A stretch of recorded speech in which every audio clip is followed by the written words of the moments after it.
Good morning, Patriots. How are you doing today? This is Mike the Patriot coming to you live from the downtown metropolis of LaMonte, Missouri. I hope you guys are having a great day wherever it is you are at. It's Friday. That's fun. Yay. Hope you guys are. It's raining here in central Missouri, so I hope it's dry where you're at.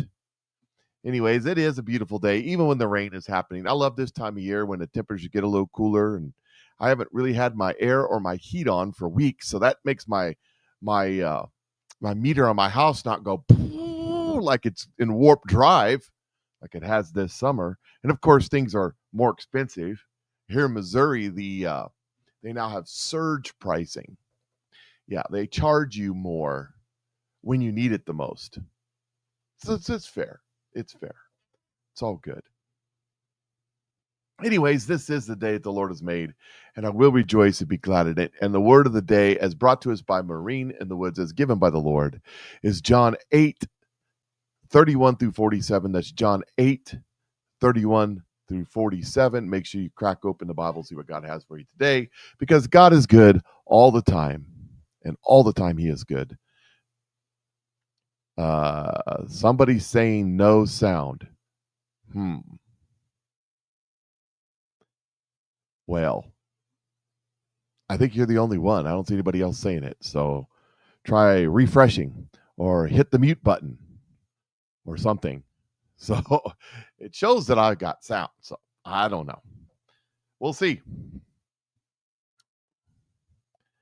All right, let's get started. Let's see. Of course, if that person doesn't have sound, then I'm telling them to tell them to do things. They're not hearing me telling them to do things, so they don't know to do the things that I'm telling them to do. That's kind of an oxymoron. Anyways, so let's get started with the show. I want to make this announcement. Last week, and thanks to you all in part, we sold out of the greatest product that we have. This is going to be $1 billion product. For those of you who are looking for a side gig, looking for a few extra bucks, I can tell you how to do it. I can tell you, this is it right here. This product right here is going to make a lot of people a lot of money, including myself, hopefully. But this is the Snow Slim Chocolate Raspberry sauce that makes your pants fall off. I've lost over 10 pounds on this. I've had to add a new notch to my belt. I lost 20 pounds on the Nueva Body, but this stuff right here, man, oh man. And we sold out of it. We sold out. We sold 3. They had saved up 3 months supply for the sales in November, for the Black Friday sales, and they sold out of it. They completely sold out of it. But good news is it's back. It's back with all the deals. You can get your free nitro or free coffee with it. If you sign up for this cheaper discount rate on auto ship, it will stay this price. Listen to what I'm saying to you. It will stay this price as long as you keep the auto ship. The price won't change. So you can get this great deal for the rest of the year if you'd like. And that's a pretty good deal. I'm here to tell you right now, it's a pretty darn good deal. So I don't know why we got the coffee one. All right, it's good. It's no problem.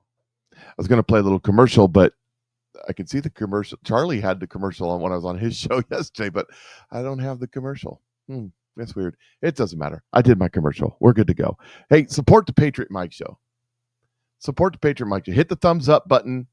Hit the share button. Hit the heart button. Do some commenting, whatever. Wherever you're at, everybody's different. Wherever they're at, it doesn't make a difference. But if you'll do that, it would really help me out.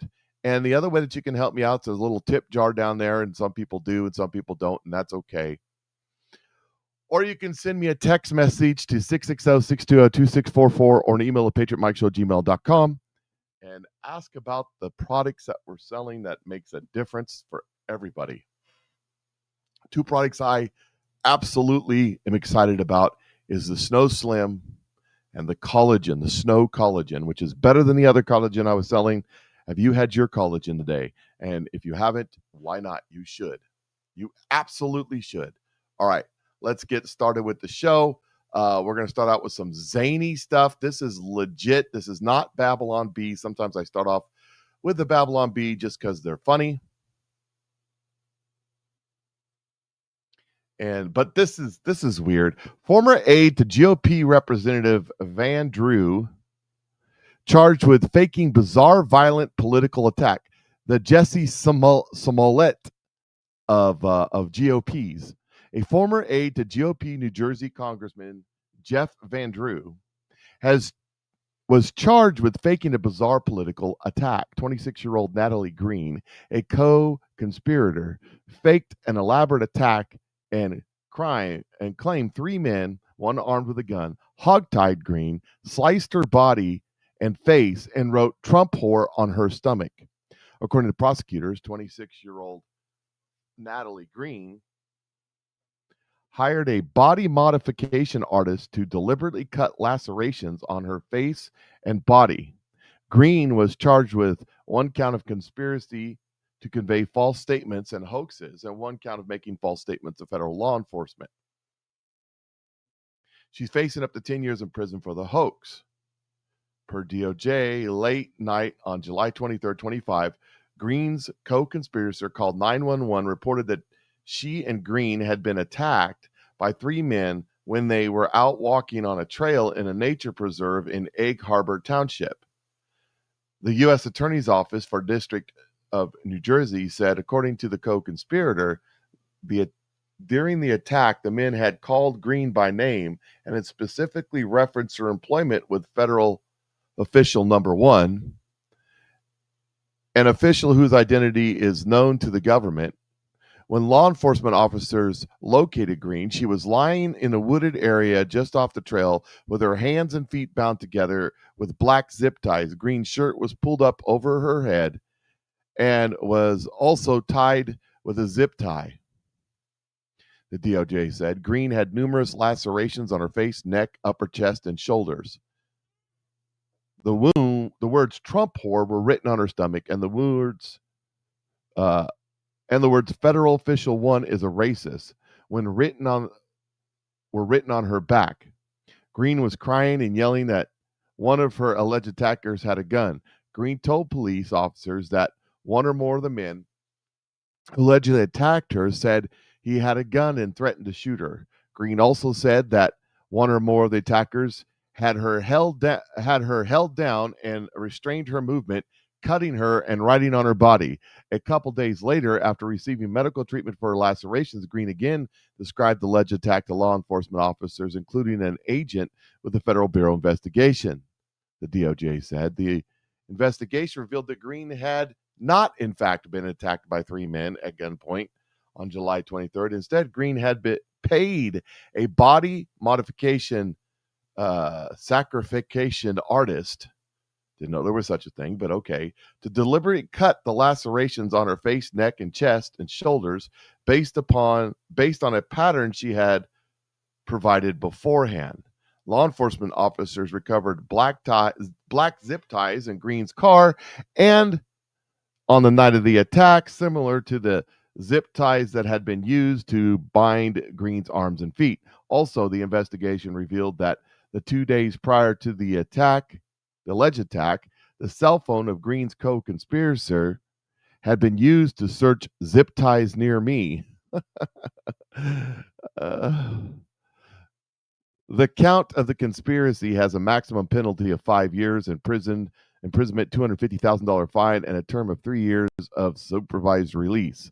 The count of false statements also has a maximum penalty of 5 years imprisonment and a $250,000 fine and a term of 3 years for supervised release. Here she is. Here's what she did to her body. This is how she was found. I mean, she did this to herself. I'm not really sure why. I don't know why. But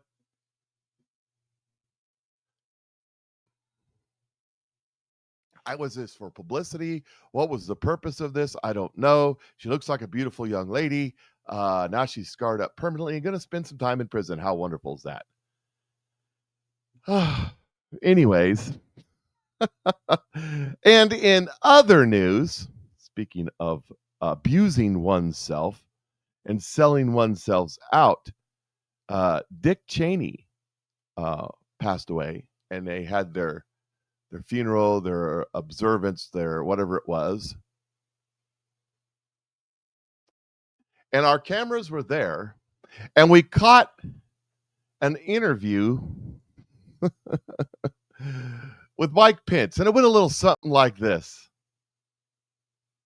Well, Dick Cheney will always be remembered as a real piece of shit. So every single person who was invited to his funeral is a piece of shit just like him. That's why I was invited, and President Trump was not. Only deep state swamp pieces of shit are allowed here today. Thank you very much. Have a nice day. Well, Dick Cheney will always be remembered as a real piece of... Well, there you go. Now you know how Mike Pence really feels. He was invited. Donald Trump and J.D. Vance were not invited. I mean, they were uninvited. It was not that, they didn't get an invitation, or it was kind of, you should probably stay away. No. They were told not to come. And so he didn't, which is fine with me. But a bunch of other people were there, and in the immortal words of Mike Pence, they were POSs. Here they are, in all their glory, as they sit around the death of their leader. I mean, one of their leaders. I mean, their kin, their brothers in arms. An extraordinary look at American history with all former living vice presidents. Well, let's try this a little bit slower. How about that? Huh? There we go. We'll try it again. An extraordinary look at American history with all former living vice presidents gathered in a pew in the Washington National Cathedral to pay their respects to one of their own, former Vice President Dick Cheney. Dan Quayle on hand, Al Gore, Mike Pence, Kamala Harris, Joe Biden as well, of course, rose from the vice presidency to the presidency, but only President George W. Bush will be eulogizing his vice president. Not on hand, President Donald Trump and Vice President J.D. Vance. President Trump has not spoken at all publicly about Vice President Cheney. Of course, the two did not get along. Famously, Cheney broke with his party and called Donald Trump the greatest threat to the republic. Vice President Vance did offer his condolences and acknowledgments to Vice President Cheney's family, saying there were disagreements, but he respected his service. But those images inside the Washington National Cathedral, so striking, they only happen at funerals. Clearly a sign of a bygone era here in Washington. Those of you saying there was no flag, there was a flag on the coffin as it went in. And they took the flag off and put the religious flag on it. Why? I don't know. I'm just telling you there was a flag when it went in. So, yeah, there is that. So there you go. That's them. That's them doing them. And I guess they can do that. I don't know. Here's George W. Bush as he strategizes. I mean, as he talks about first meeting or first working with Dick Cheney and why he picked him. 25 years ago, I had a big choice to make, a big job to fill. I want to know all my options, so I enlisted the help of a distinguished former White House Chief of Staff and Secretary of Defense to lead my search for running mate. Dick Cheney and I went through the files name by name. We talked over the various qualities I was looking for in a vice president: preparedness, mature judgment, rectitude, and loyalty. Above all, I wanted someone with the ability to step into the presidency without getting distracted by the ambition to seek it. After weeks of these meetings, I began to have a thought I could not shake. I realized the best choice for the vice president was the man sitting right in front of me. And I told him that. At such a moment, most in this position would have jumped at the chance, but Dick stayed detached and he analyzed it. Before I made my decision, he insisted on giving me a complete rundown of all the reasons I should not choose him. He also heard one of my top advisors was against the choice, so Dick invited him to make the case. As he did so, he sat there unfazed and expressionless. In the end, I trusted my judgment. I remember my dad's words when I told him what I was planning. He said, "Son, you couldn't pick a better man."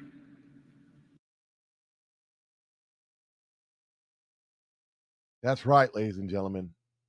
You remember Dick Cheney gave the gravitas, gravitas, gravitas, gravitas, gravitas, gravitas, gravitas, gravitas. That's when we first started noticing the mockingbird media. Gravitas, gravitas, gravitas, gravitas, gravitas. You remember that? Some of you may not. You may not be old enough to remember that, but I remember that. I remember a lot of things, and we're going to get into some memory of things a little bit later.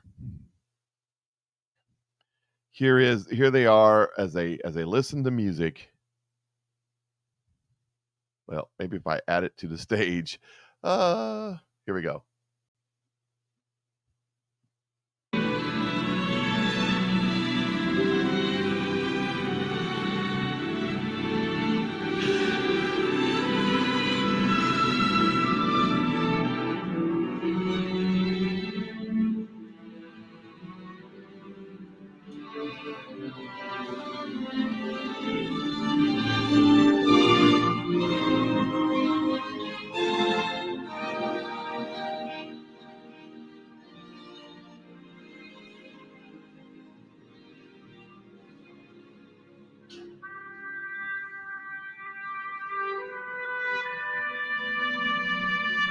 Well, there they are. They're in the National Cathedral. You know where the National Cathedral was?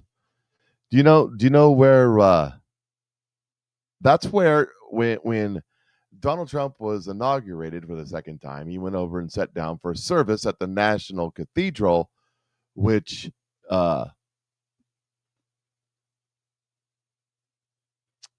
is tradition, and that's where that butch lady with the buzz cut admonished Donald Trump. That's the National Cathedral. Just saying. Here is a interesting point. Divisive in death. Obama skipped Cheney's funeral. Trump and J.D. Vance are banned. And nobody's mentioning Bill and Hillary did not show up to Dick Cheney's funeral either. In fact, Bill and Hillary have been AWOL for, excuse me, for several weeks now, since they were supposed to testify before the House Oversight Committee on their knowledge of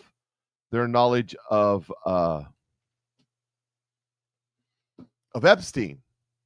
For some reason, they couldn't make it the first scheduled appointment, so they rescheduled it for this week, which they didn't show up for, and they won't return anybody's phone calls. It's kind of like it's kind of like a renter that's behind on the rent, you know. So that's interesting. And then there's Dick Cheney. Here he is giving his infamous speech. Simply stated, there is no doubt that Saddam Hussein now has weapons of mass destruction. There is no doubt that he is amassing them to use against our friends, against our allies, and against us. And there is no doubt that his aggressive regional ambitions will lead him into future confrontations with his neighbors, confrontations that will involve both the weapons he has today and the ones he will continue to develop with his oil wealth. Weapons of mass destruction. This is what everybody points to. But you know, Saddam Hussein did have weapons of mass destruction. At least this was in 22. This was over the first Gulf War. I mean, over the war in Iraq, war in Afghanistan, 9/11, all that stuff, right? But I know they did. You know how I know they did? Because they were blowing up their ammo dumps all around us to blow up their sarin gas, to which more than likely is what I was exposed to, caused me to have Gulf War syndrome. So at one point they did have it. Now, whether they had it in 22 or 2002, excuse me, I have no idea. So they did have it at one point, but they don't have it. They didn't have it. I don't know. I can't say because I don't know. Well, the thing is about that, that's a great point. Tartan Feather says Saddam's weapon of mass destruction was his religion. No, it wasn't, because he wasn't Islamic. Yes, he was. No, he wasn't. His political party was, they had a name for it back then. Somebody tell me, what was his political party? They were not Islamists. They were Muslims in name only. They were as Catholic or Christian as Dick Cheney. That's why he had to rule with an iron fist, because the Sunnis and the Shias hated him.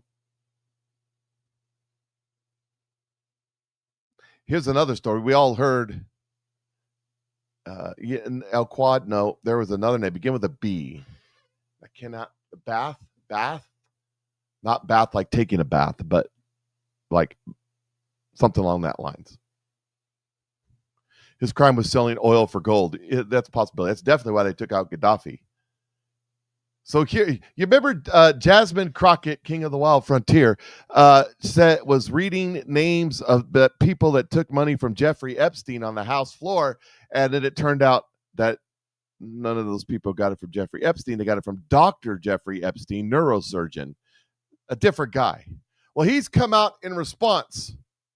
It says here, Dr. Jeffrey Epstein, LI neurosurgeon, Jasmine Crockett, confused for nefarious pedophile, floats epic revenge he could exact on the Congresswoman. He says, I'm thinking about contributing to Jasmine Crockett's campaign and then releasing it so everybody knows she got money from Jeffrey Epstein. That would be epic. That would be epic and worth it. Why have we said Here is our favorite Senator Kennedy, talking about the continuing resolution. And I agree with this, by the way. They do this every single time. Bath Party. Thank you. BAATH Party. You're right. It's not bath as in taking a bath, but it sounds similar. That was his political party, and he ruled with an iron thumb or iron fist.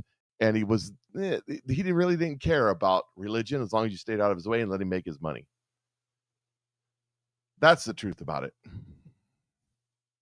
Here is, and because we went in and took him out, now Iraq is a Islamic shithole. But hey, what do you know, right? Rebuilding the world in our image. It's grand. That's George W. Bush and Dick Cheney's legacy right there. More than the weapons of mass destruction, it's the empire building, trying to rebuild the world in our image. We should have just went in there, killed all the bad people that were threatening us, and then left. That's what we should have done. And like the Romans, poison the wells in the field on the way out, salt the fields and poison the wells on the way out. Just saying. Would have been better. Anyways, here's Senator Kennedy as he talks about the continuing resolution, and he points out that, as I've said many, many times, it's just a game. Why aren't we working right now on the continuing resolution? Why aren't we working on the continuing resolution right now? Why aren't we doing it? We're not, and we're not going to till the very last minute when they cram something else down our throats. Why have we sat around for 5 months and not started on the second reconciliation bill? I just don't get it. I don't get it. I mean, in my opinion, and really, I'm just making an observation. To me, it's a 12-piece bucket of stupid not to do another reconciliation bill and to waste 5 months before we even start on a second reconciliation bill, assuming that we get started tomorrow. I mean, humans are supposed to have evolved as a species. Why would we not do a second reconciliation bill? Think of what we could do. I mean, moms and dads all across America tonight are going to lie down to sleep and they won't be able to. What are they worried about? Well, they're worried about the cost of housing, for one thing. They're worried about the cost of home insurance. They're worried about the cost of flood insurance. They're worried about the cost of health insurance. We all know that. They're worried about the cost of living. A big, what did he say? A 12-piece bucket of BS. Is that what he said? Let me tell you something. Hey, Senator Kennedy, I love you. But how about a budget? Why are you working on a continuing resolution when you could be working on a budget? You know, instead of continuing the budget that was left over from the flippin' Bush administration. Why not a budget? You're constitutionally mandated to do. But no, they're going to do another continuing resolution, continuing the Bush administration budget with salt and pepper and spices added to it or something. I mean, why aren't you doing that? Why aren't you doing that? I don't understand. Well, I do understand. I know exactly what you're doing. You can't spend the money. You can't spend the money if it's in a budget. You can't put in there all kinds of crap if it's in a budget and try to hide it from the American people. So Donald Trump has stirred up a controversy. Yep. He stirred up a controversy. And the Democrats are fit to be tied. I played this video for you. The other day. And they are fit to be tied. Here's the video. By the way, it's been taken down. They've taken this video down. I just happen to have a recording. Senator Alyssa Slotkin. Senator Mark Kelly. Representative Chris DeLuzio. Congresswoman Maggie Goodlander. Representative Chrissy Houlihan. Congressman Jason Crow. I was a captain in the United States Navy. Former CIA officer. Former Navy. Former paratrooper and Army Ranger. Former intelligence officer. Former Air Force. We want to speak directly to members of the military and the intelligence community who take risks each day to keep Americans safe. We know you are under enormous stress and pressure right now. Americans trust their military. But that trust is at risk. This administration is pitting our uniformed military and intelligence community professionals against American citizens. Like us, you all swore an oath to protect and defend this Constitution. Right now, the threats to our Constitution aren't just coming from abroad, but from right here at home. Our laws are clear. You can refuse illegal orders. You can refuse illegal orders. You must refuse illegal orders. No one has to carry out orders that violate the law or our Constitution. We know this is hard and that it's a difficult time to be a public servant. But whether you're serving in the CIA, the Army, or Navy, the Air Force, your vigilance is critical. And know that we have your back. Because now, more than ever, the American people need you. We need you to stand up for our laws, our Constitution, and who we are as Americans. Don't give up. Don't give up. Don't give up. Don't give up the ship. So here's the pertinent part of that video right here. To take risks each day to keep Americans safe. We know you are under enormous stress and pressure right now. Americans trust their military. But that trust is at risk. This administration is pitting our uniformed military and intelligence community professionals against American citizens. That's it right there. That's the sedition. Okay? That right there. Listen to what they're saying. Pressure right now. Americans trust their military. But that trust is at risk. This administration is pitting our uniformed military and intelligence community professionals against American citizens. This is about the immigration. And they are saying that Donald Trump is pitting his military and other institutions like ICE against American citizens. But these aren't American citizens they're rounding up, by the way. They're illegals, invaders. And in many, many cases, the ones they're going after are pedos. And they all, and by the way, everybody that they're arresting. Now, if you're an illegal and you're in the house and they go raid the house and they arrest the illegal Venezuelan drug dealing murderer who has a deportation visa and or an arrest warrant for committing crimes, and you're illegal and they find you out, they'll get you and ship you home too. But the people they're going after, there's warrants.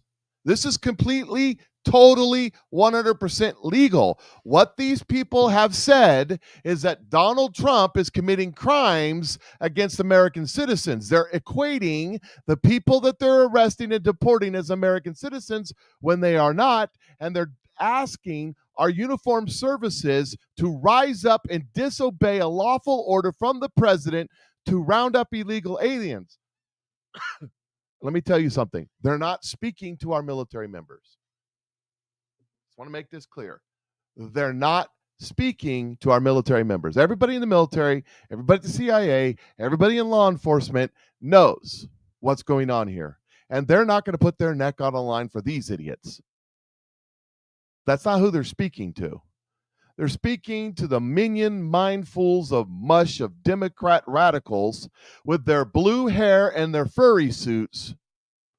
Donald Trump's committing war crimes, to get out there in the streets and have mostly peaceful protests.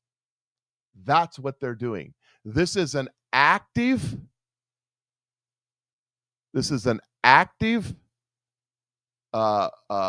commitment of sedition, because they're trying to cause violence and uprising against the United States of America, and not within our military. They worded this very specifically, intentionally, the way they did it. They did it very much that way. It was intentional. It was by design, because they know the military is not going to stand up against Trump over this.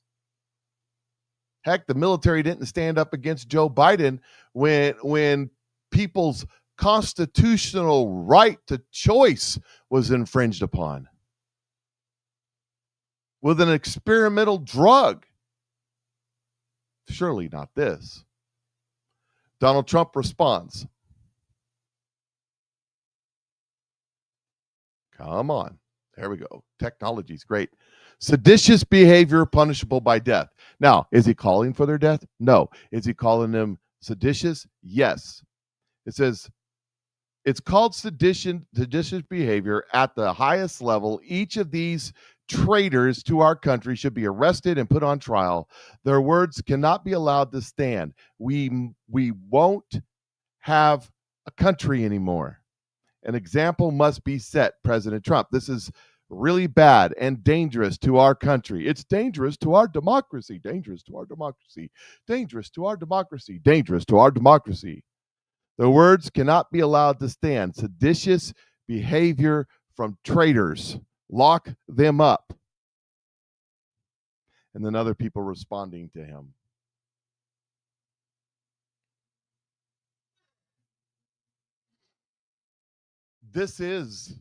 What they did was bad. You know how I know? They know it was bad. They took it down. They took it down. Now, how do they react? How do the Democrats react? They put out a joint statement. House Democratic Leader Hakeem Jeffries, Democratic Whip Catherine Clark, and Democratic Caucus Chair Pete Aguilar released the following statement. Political violence has no place in America.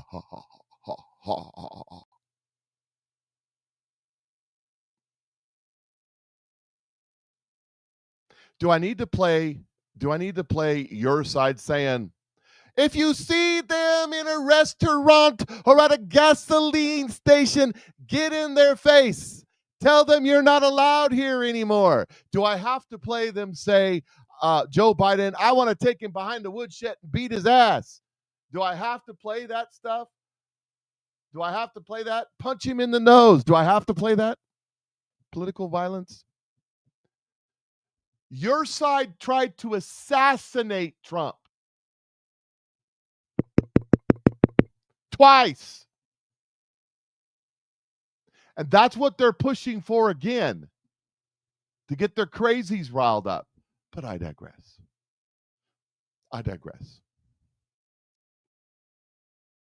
Representative Jason Crow, Chris DeLangio, Maggie Goodlander, and Christy Hula, whatever, and Senators Mark Kelly and Elisa Slotkin all served our country with tremendous patriotism and distinction.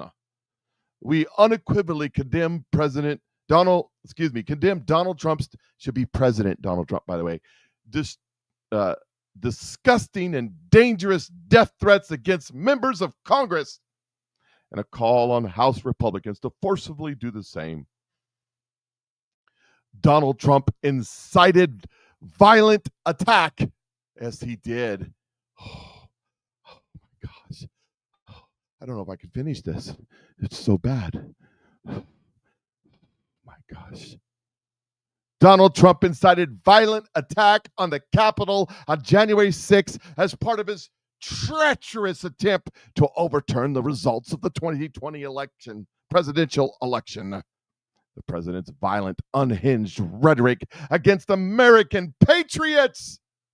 God bless America, but not the God of the Jews, is consistent with the well-documented history of attacking prisoners of war. You know, John McCain, Mr. No Name, Gold Star families, and war heroes, all made up by the Democrats. There is no bottom when it comes to Donald Trump. We have been in contact with the House Sergeant of Arms, the United States Capitol Police, to ensure the safety of these members and their families.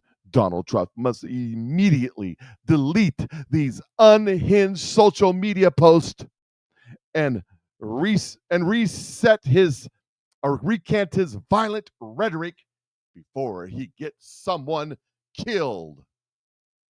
Into inciting an insurrection, which he did.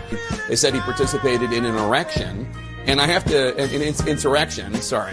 If they believe Donald John Trump incited the erection.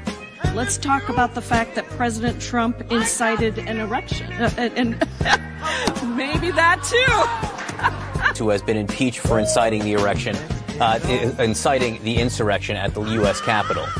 We understand that the former insurrection, and I have to say, I got up at 5 this morning to do Casey Hunt's show, and I'm exhausted. So, yeah, you can talk about that too, I guess. Maybe we should talk about that too. The president incited an insurrection. Maybe we should talk about the fact that the former president was. Yeah. The insurrection erection.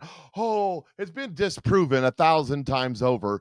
They just are starting to sue the BBC. They sued other channels. Donald Trump's suing for billions of dollars over this lie. They can't sue King Jeffries because of the speech and debate clause. Doesn't matter. They're all going to go down. Here is Caroline Levitt at the White House press corps responding to this. Dangerous rhetoric. And I would just add that if this were Republican members of Congress who were encouraging members of the military and members of our United States government to defy orders from the president and from the chain of command, this entire room would be up in arms. But instead, it is the other way around, and I think that's quite telling. I'm going to let you all go because the president, excuse me, the president, I appreciate the encouragement this morning, but this afternoon, but President Trump is about to meet in minutes with Israeli hostages who this administration freed, and so I'm going to go up to that meeting, and you will hear more about that later. Thank you. That's actually not what they said.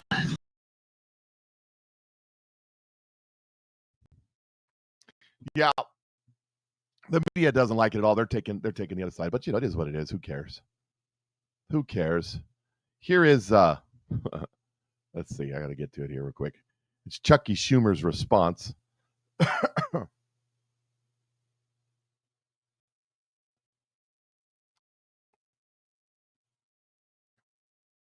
I know I have it here somewhere. Oh, yeah, here it is. Chucky Schumer on the floor, outraged.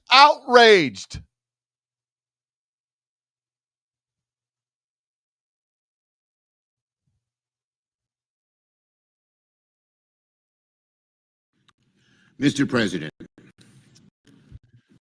Democrat leaders recognized. Earlier today, Donald Trump shared a post on Truth Social calling for Democratic members of Congress to be hanged. He also posted a message that said, seditious behavior, punishable by death. Let's be crystal clear. The President of the United States is calling for the execution of elected officials. This is an outright threat, and it's deadly serious. We've already seen what happens when Donald Trump tells his followers that his political opponents are enemies of the state. Every time Donald Trump posts things like this, he makes political violence more likely. None of us should tolerate this kind of behavior. We all remember what January 6th was like. We lived through January 6th. We've lived through the assassination and attempted assassinations this year. We have members whose families have had to flee their homes. When Donald Trump uses the language of execution and treason, some of his supporters may very well listen. He is lighting a match in a country soaked with political gasoline. Every senator, every representative, every American, regardless of party, should condemn this immediately and without qualification. Because if we don't draw a line here, there is no line left to draw. Who would have thought the President of the United States saying his opponents should be hanged? It's outrageous. No president has ever stooped as low as Donald Trump. None. He has made political violence a feature of his politics. And if we don't draw a line here, there's no line left to draw. And yet today, he crossed yet another line that no democracy can afford to tolerate. He must be condemned forcefully, loudly, and without excuses before someone takes his words as permission to do the unthinkable. Anything less enables the flames of hatred to grow and spread.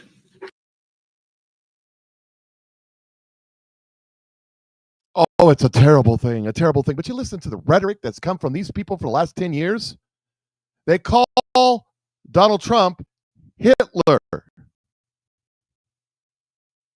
They tried to have him assassinated twice. They raided his home and went through his wife's underwear drawer like a bunch of preverts. Political rhetoric is just that, political rhetoric. Get over it. Grow a pair, which is a challenge for you, I'm sure.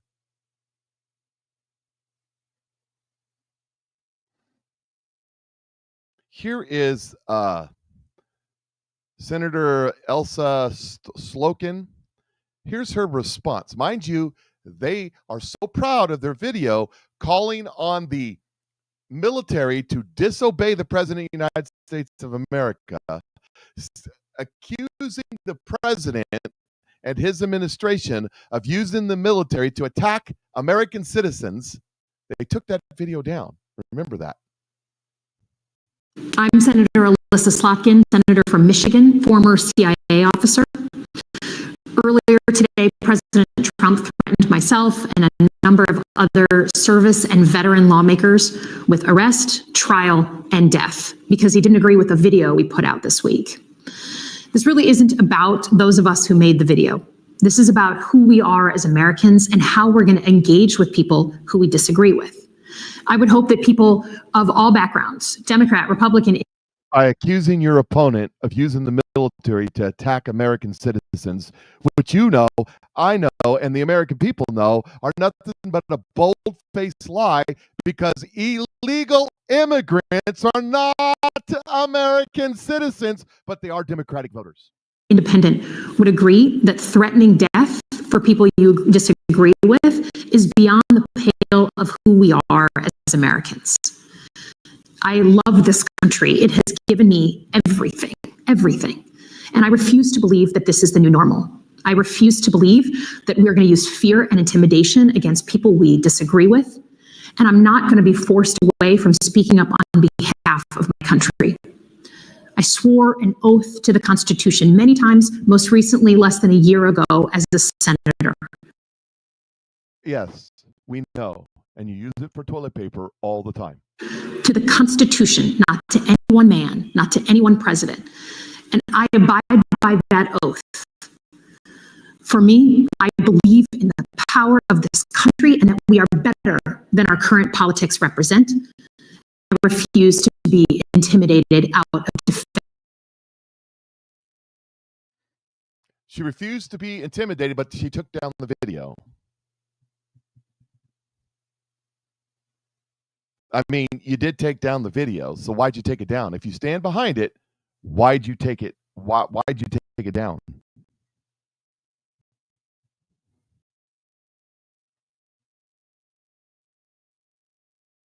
Here is Byron Donalds talking about this act of treason.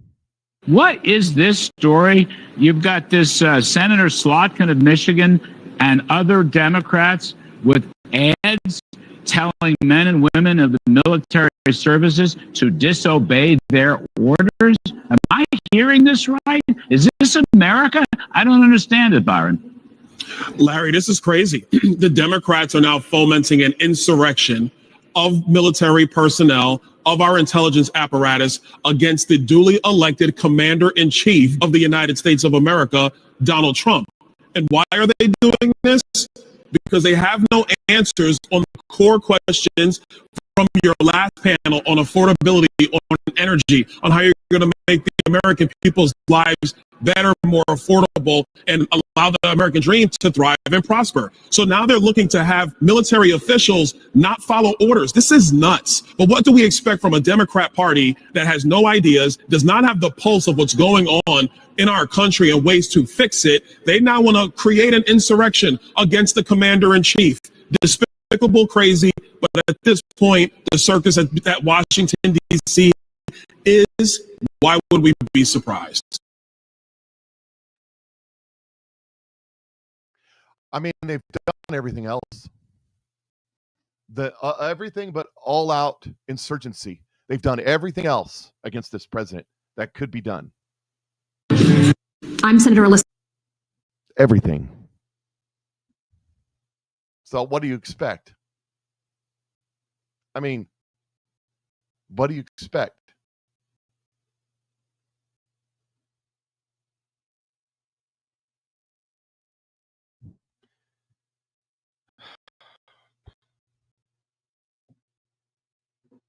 Now, here's a pretty good point. Here's a pretty good point here. This is this creator does a real good job. I like following him, and he pretty good synopsis of this video. The President of the United States just called for Democratic members of Congress to be executed. This is not normal. We cannot allow this to feel normal. This, as far as I know, has never happened before in the history of the country. Every Democratic member of the Senate and the House, their life is in jeopardy right now. It's never happened before that sitting members of the Senate and the House call on the military to disobey the President of the United States of America. That's never happened before either. Now, especially those that were specifically targeted by this social media post, Democratic senators and House members who were simply saying that no member of the military should act illegally or in violation of the Constitution. That's a lie. They weren't simply saying that. Let's take a look at what they were saying. Directly to members of the military. And you know you are under enormous stress and pressure right now. Americans trust their military. But that trust is at risk. This administration is pitting our uniformed military And intelligence community professionals against American citizens. Like us, you all swore an oath. So no, Democrats weren't just simply saying that you don't have to follow unconstitutional orders. They were saying Trump is pitting our military against American citizens and then saying you don't have to follow unconstitutional orders, which is suggesting that you don't need to follow orders from Donald Trump. Here's the definition of sedition.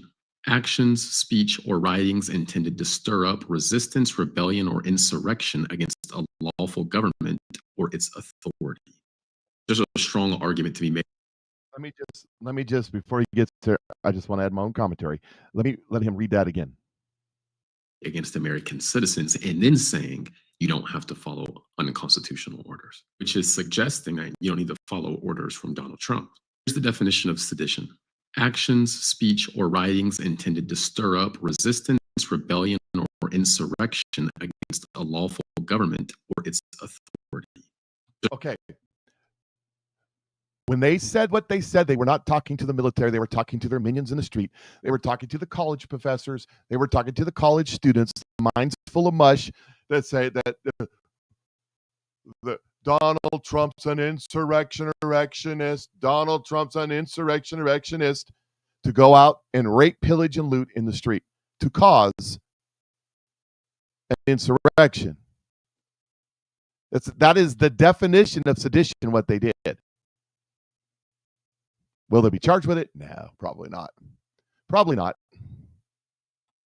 There's a strong argument to be made that that's exactly what they were doing. So what I don't like about this is they go here and say things like this and then try to act innocent as if they didn't say what is on camera. We saw you. Now, do I think Trump's response was good? Not necessarily. I think he took it too far. I don't think he should have said that. Do I think any of them are going to be killed? No, I don't think that. I think Trump could have posted something like sedition is punishable by up to like 20 years in prison or whatever the max is, but it's not punishable by death under law. In my opinion, Trump made a mistake when he posted that. Again, I think him calling it out, saying sedition is fine, there's an argument to be made there, but he should have listed the actual penalty instead of talking about the death penalty. But what I'm not going to let these people do is act as if they were just constitutional laws, because that's not what they were doing.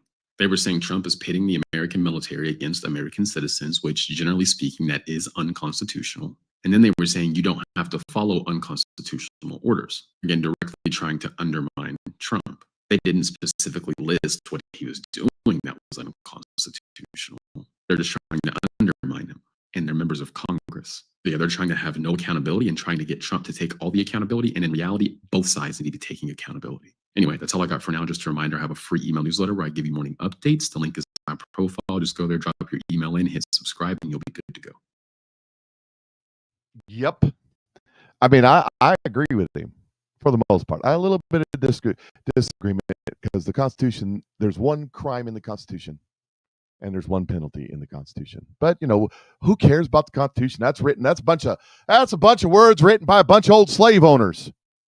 Jews. We don't need that.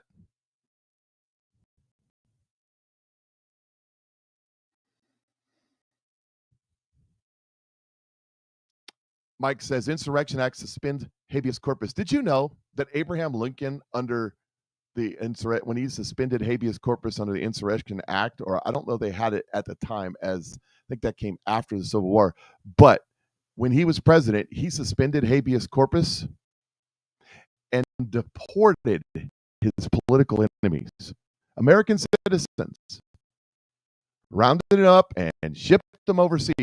And you see, the thing is, that won't work as well today because you can round someone up, ship them overseas, and they can get on a plane and fly right back here. But back there in those days, it took a few months to come back. It was they were still using sails for the most part. They had some steam engines, but they wouldn't trans the Atlantic. Yeah, good times. Just a little thing, just a little bit of history there. Mediaite Hakeem Jeffries responds. Top House Dim says Trump should keep his reckless mouth shut. Keep my wife's name out your mouth. He's going to get someone killed. Really? Donald Trump is Hitler. Donald Trump is the Antichrist. Donald Trump needs to be taken care of and gotten rid of. Those are quotes. Going to get someone killed. House Minority Leader Hakeem Jeffries, along with Democratic Whip and Conference Chair, put out a statement Thursday blasting President Donald Trump's threat to execute 6 congressional Democrats. Now, he didn't threaten to execute them. He threatened to try them under sedition and then execute them. The trial part, you got to go through the trial part first. Trump posted on social media a screened aim at the people involved. I'm not going to read all their names. Trump post accused lawmakers of seditious behavior punishable by death after they put out a video urging military members not to follow illegal orders. And the illegal orders they told them not to follow was the ones where President Trump orders the military to go after American citizens, which translates by these lefties rounding up illegal aliens and Democratic voters, one and the same. Jeffries released his statement on X with the caption, Donald Trump should keep his reckless mouth shut. Only he said it something like this: Donald Trump needs to keep his reckless mouth shut. He said something like that. Anyways, political violence has no place in America, begin the statement. Representative Jason Crow, all the representatives, there we go, all served our country with tremendous patriotism and distinction. We unequivocally condemn Donald Trump's disgusting, dangerous death threats against members of Congress and call on House Republicans to forcibly do the same. Donald Trump incited violent attack, insurrection on the Capitol on January 6th as part of the treacherous attempt to overturn the results of the 2020 presidential election. The president's violent and unhinged rhetoric against the American patriots is consistent with his well-documented history of attacking prisoners of war. We already read all that. Trump posted his Truth Social account Thursday. It's called seditious behavior at the highest level. Each one of these traitors to our country should be arrested, put on trial. Yes, that's what you do. You get your day in court. Their words cannot be allowed to stand. We won't have a country anymore. An example must be set. President Donald J. Trump. Trump letter added 2 more posts. It's really bad and dangerous to our country. Their words cannot be allowed to stand. Seditious behavior from traitors. Lock them up. Seditious behavior punishable by death. Well, we don't do that anymore. Talk to the Rosenbergs about that. Oh, you can't. They were hanging in the wind. Yep. Why is rhetoric, political rhetoric like this? Why is it important and why is it dangerous? Here's over on Newsmax making a very good point about this sort of thing. Why is it telling our military to do such things? Why is it dangerous what they're doing?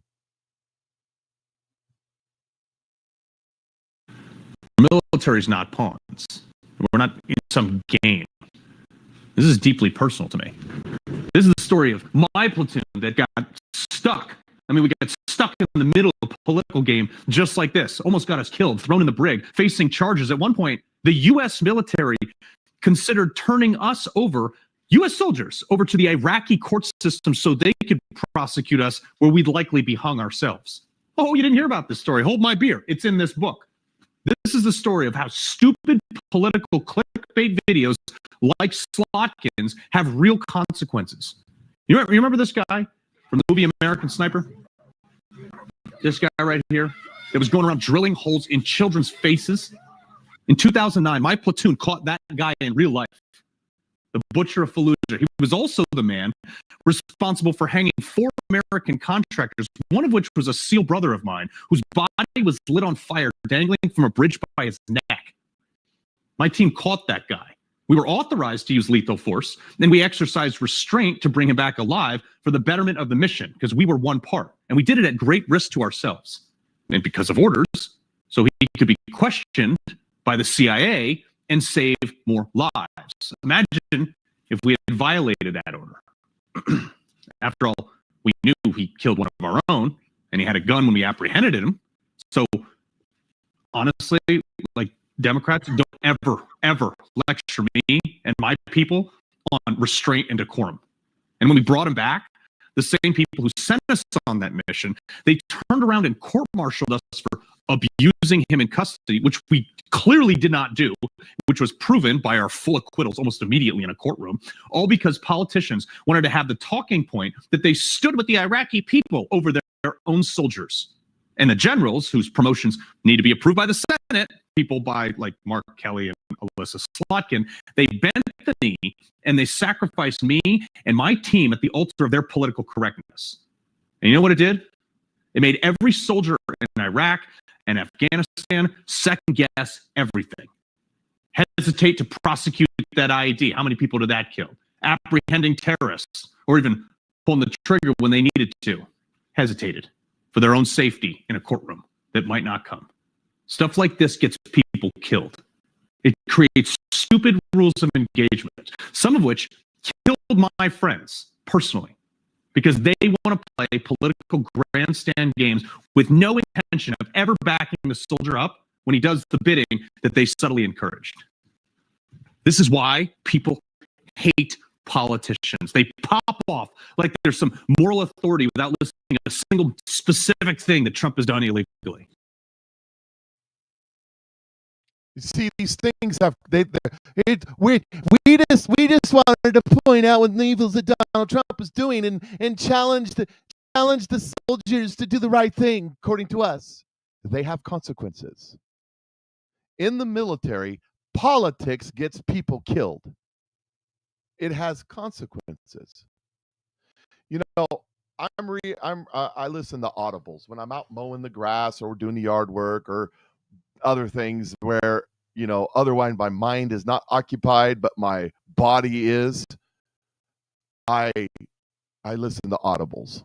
I like listening to audibles, and I listen to all kinds of genre. Right now, I'm listening to sci-fi. I like sci-fi. I like sci-fi, and in this fictional sci-fi thing, I'm like going, the dude writing this thing is a conservative or Republican, or I don't know if he's Republican, but he's definitely conservative. He's definitely on the right because the way he says stuff is just. But there's a interstellar war going on, but the good guy's side is constrained because the politicians are upset that the humans are racist towards the other creatures in the universe. I'm not going, here we are. just absolutely, in this book, it's laying it out how politics gets people killed.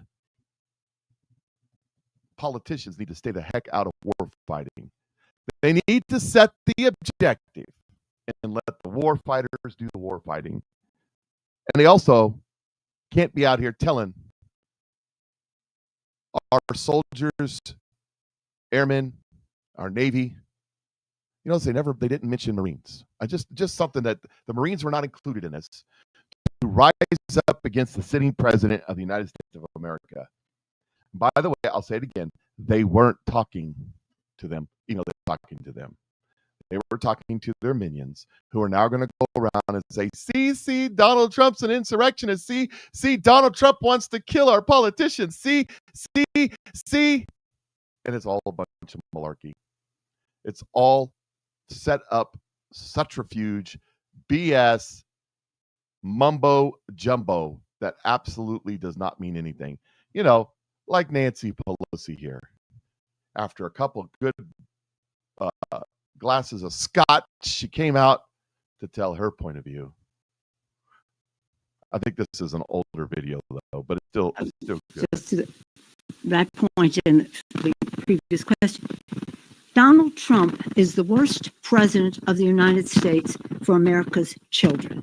The worst president American children have ever had. Women and children are hard to say. Their health, their education, the clean, safe environment in which they can thrive, including safety from gun violence, I would add, the job economic security of their families, and a future that is fair and just in terms of yes, the planet, the air they breathe, but also the economic situation they're in.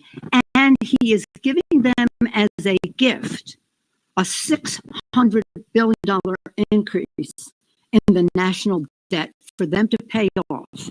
Takes down the Department of Education and the rest of it. And to this very point, the air they breathe, the water they drink, he doesn't care. Lord. That's right, ladies and gentlemen. Donald Trump wants to destroy education, healthcare, children, water, the air you breathe. He wants to butcher all of the kitty cats and the ferrets and the goldfish. Donald Trump's an evil man. I mean, come on, man. Come on.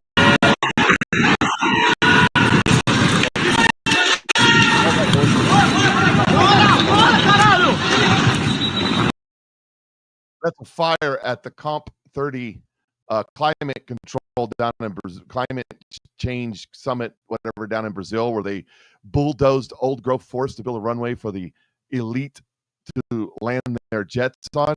Yeah, fire broke out down there yesterday. I guess it is kind of warming down there. Anyways, you notice that notice that they go to have their climate summit in the southern hemisphere during spring and summer. Just pointing that out. Their spring and summer, not ours. We're going in the fall. As a matter of fact, they're talking about an Arctic blast coming next week or the week after, whenever it is. It's going to be colder than it's been all year. That's right. That's that global climate change. Better get ready. It's going to be cold. They're going to have snow. They're going to have snow in upstate New York. They're going to have snow in North Dakota and South Dakota and Minnesota and Michigan.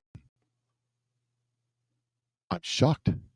Could you believe it? Snow in North Dakota going from November to December? That hasn't happened since last year.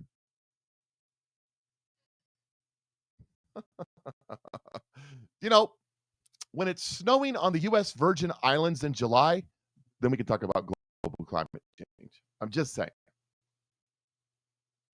When it's 100 degrees in Anchorage in January, we could talk about global climate change. But right now, give me a break. Anyways, they had a fire. It was cool. Here is the Democrats. I'm here today because this is my watch. This is my watch. But it's also the watch of all of the people who are here with me. So in truth, this is our watch. Yes. This is our watch. Yes. And on our watch, we refuse to allow the demise of democracy. Yes. Not on our watch. On our watch, we refuse to allow liberty and justice. On our watch, we refuse to allow one person to dominate the House, the Senate, and the President. He's paid to stand there. Not on our watch. He's repeating. He's doing what he's paid to do. But he's the security guard. How do I know? One button. Got a nice little bulge right there. One button. That's probably a submachine gun hanging right there. One button. And his eyes. Watch his eyes. In the United States of America, not on. Dr. King reminds us that the truest measure of the person is not where the person stands in times of comfort and convenience, when there are no issues related to democracy and the republic. He reminds us that the truest measure of the person is where do you stand in times of challenge and controversy. In these times of challenge and controversy, we stand for the remedy that can make the difference and maintain the democracy, and that remedy is impeachment. Impeachment. But that's not enough. That's not enough. Impeachment we must do. Impeachment is the indictment. So he must be indicted. Impeachment. But then there's the Senate. And the Senate has the opportunity to try the case. It is in the Senate that you get what? Convicts. Then the Senate has the opportunity to do what? Remove. Impeach, convict, and remove. That's why we're here today. And we're also here today to let you know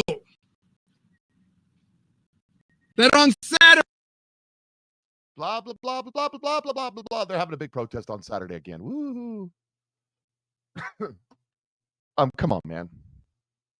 Impeach him for what? Impeach him for what? Here we go. He said that they're a bunch of seditions conspirators. So you impeached him for a phone call. At least he wasn't texting Jeffrey Epstein. I'm just saying. Okay. I'm going to go down the road. Oh, by the way, here's DJ Dan, DJ Patch McCain, DJing. They want to censor him for this, but I don't see anything wrong with it.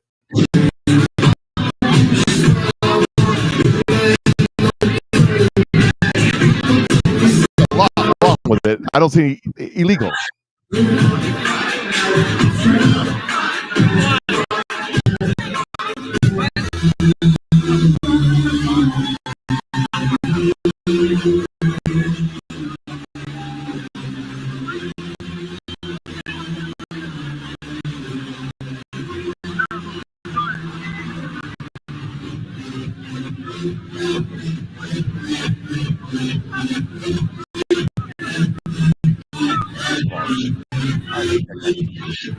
I'm not a crowd kind of guy. I hate the stupid music like that. Anyway, yeah. What a loser. What a nincompoop. What a gullible. Oh, did you see this? By the way, they say this every year. They say every year going into hurricane season, they say it's going to be the worst. Global warming, global climate change. This is going to be the worst hurricane season of all the hurricane seasons it's ever seasoned. We're going to have the worstest of the worst. And then they get out there this year, and say, oh my God, it's a hurricane. Oh, it's a tropical depression, but it's going to turn into a magnitude 52 hurricane. And we got to get our dry ice out and steer it. Must be successful this year. Must be successful because look at this. It says hurricane season has just 2 weeks remaining, but so far, for the first time in a decade, 0 hurricanes have made U.S. landfall, 0 Gulf hurricanes. And this person says, can't help but notice that since it was renamed Gulf of America, hurricanes have decided not to mess with it. Donald Trump has stopped the hurricanes. Oh, yeah. You know what? What's really caused, let me tell you. You see, if you follow some of the amateur weathermen out there, who are not necessarily amateurs, they just aren't government paid for. They'll tell you that we're in a very strong La Nina cycle right now. And that, because of that, it's changed to prevailing winds. That will probably, there was a guy saying in December that there would probably be no landfall hurricanes on the continental United States because of the very strong La Nina that they're having right now. It's almost like he's a prophet, but he's not. You can tell what's going on, or it's either that or the dry ice. I mean, anyway, I'm sorry. No, I'm not. All right. So let's talk about it. I know many of you don't want to talk about it, but we're going to talk about it because I want to talk about it. So it was Erica Kirk. Is there an Erica Trump? Is that why I keep getting that confused? There's an Erica Kirk's birthday the other day.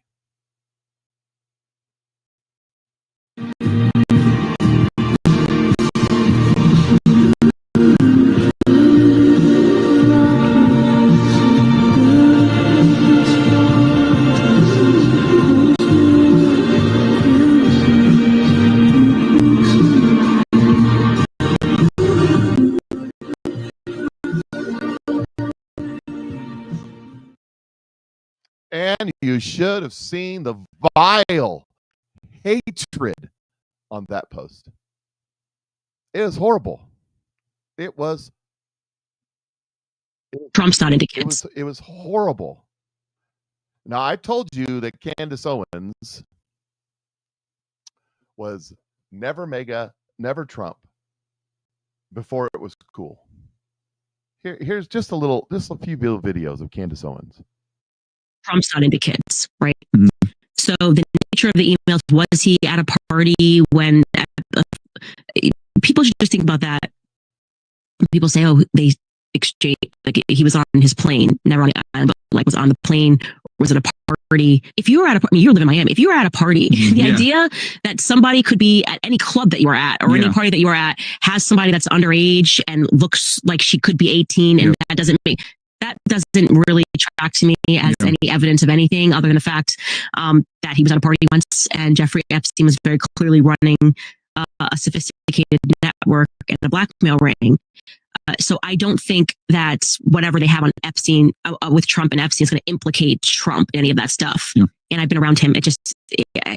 Trump has a type and I have never felt that vibe from him at all. But I do think he's protecting of his donors. I do believe that because they took a lot of money from Miriam Adelson, the Adelson family, hundreds of millions of dollars from Miriam Adelson. And I think that's kind of the beginning of everything. So when they started leaking these emails, I read it as like a public threat to him. Maybe they're arguing about something in the background and he's holding the line on something. So because they obviously have all the Epstein stuff. He was their blackmail guy, you know? And so if people don't listen, they probably do a little trickle. That's how I read it. I read it as like a public threat and they want something from him and they're going to be like, capitulate or we will hit you with everything they have. And we need to have a leader that just comes right out in a press conference and says, they have this about me. They've been threatening me with it. I'm going to tell them to release everything and I'm going to hold the line. People would cheer. We wouldn't even care. We'd be like, okay, like as long as you're not implicated in harming children, right? I can deal with you being at a party that Epstein was at and finding out that whatever it is that they have on you. Well, I agree with her there, but Donald Trump has released the Epstein files now. It's like it was part of the plan. But wait, there's more because she hasn't always been so nice. Let's just watch. We'll just see how this goes. Are you done with Donald Trump, or could you see a way that you would end up perhaps voting for him? Oh, he can't run again, obviously, but would you support him publicly again? So I want to be clear. I don't regret voting for Donald Trump above Kamala. I think he was the better candidate, certainly a better candidate above Joe Biden. But what I will say is that he's been a chronic disappointment. And I feel embarrassed that I told people to go vote for him because this wasn't going to happen and it is happening. But I just think that the picture. She was a never Trumper. She is a never Trumper, and she'll be a never Trumper. Here's some more. Just plain her own words. This is her accusing Donald Trump of assassinating Charlie Kirk. Just really needed to just take a breather and really process everything that happened with Charlie and what it kind of means in terms of where we are. And I think it is a circumstance where we just know. We just know that he was truly betrayed in one of the most egregious ways that I think I've ever seen. It has made me lose faith in politics. It has made me fully lose faith in Trump. And my heart aches for the fact that he gave so much of his life to Trump and to politics. And they just were like, nope, that is it. It serves us or it doesn't serve us, and we want to move on. And so here's a holiday. Bro, if they try to give me a holiday, what is with them giving people a holiday after they kill them? Why is that a thing? You know what I mean? Like, oh, Martin Luther King, what about this holiday? What about this boulevard? Anyways, let me knock it off. Like, they're going to give Charlie Kirk a boulevard. They already did. They did in Israel. They gave him freaking boulevard. It's like, as soon as they give you a boulevard and a holiday, they definitely killed you. Okay, there's no question. They killed you. There's no way. That's like their signature thing. It's like that's what they do. It's the Fed signature. It's how they sign off after they murder you. So like holiday and a boulevard. And it's never on a nice side of town either. Like Charlie Kirk Boulevard is not gonna be a nice side of town. Anyways, I will be back on the 27th, you guys. Thank you guys for all the support throughout these couple of weeks, these last really kind of 6 weeks since Charlie died. And we will see you guys then. You almost think she was married to Charlie. And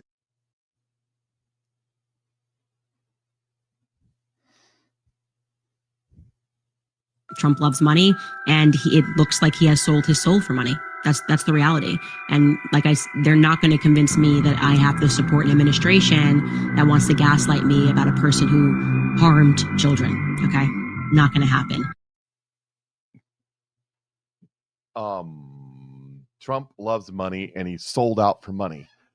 How much money does it take to pay off a guy that has all the money? Trump doesn't care about money. Trump doesn't care about money. That's not what Trump's about. So Steven Crowder put this out the other day. He says, World War Debates reached out with an invitation to debate Candace Owens. I accept. She rejected the offer along with the $30,000 appearance fee. She can have mine, $60K for an easy night out. Barring her acceptance there, I'm happy to do a straight up simulcast for free. So Steven Crowder says, I'm there. Let's debate. It says, hi, Steven and team. Hope you're doing well. Just resending this email in case it got lost in your spam folder. I wanted to give you a quick update. We've reached out to Candace Owens' teams regarding the debate invitation and are currently waiting their response. Thank you again for accepting our offer to headline an event with World War. We were excited to have you on board and look forward to working closely with your team to make this debate a standout moment for the series. We'll keep you updated as soon as we hear back from Candace's side and begin coordinating logistics. Appreciate your time and enthusiasm for the project. Really looking forward to making this happen. Best regards, World War Debate. Candace Owens. Hi, Stephen and team. Candace Owens and team has responded to the debate invitation and declined our offer. We hope to still work with you in the future. So Candace Owens is all about it, right? She's all about it. But she doesn't want to stand up and face. I mean, why, if you believe what you believe, I mean, I'll stand up and debate people on the way I believe. I don't have a problem with that. I debate you guys in the comment section all the time, and you get mad at me. It's fine. And I do have a standard though, and then my standards met with Charlie, Steven Crowder, and Candace Owens. They both met my standard. My standard is you have to have your own show and you have to have 500 followers, because I know how hard it is to get that. But I'll debate you. Just got to do that. We'll set up. Maybe we'll go on Charlie's show and he can be the moderator. It'll be easy, but I'd debate you. Now here's a Q post. Now I didn't know this Q post existed till somebody put it with the Candace posts.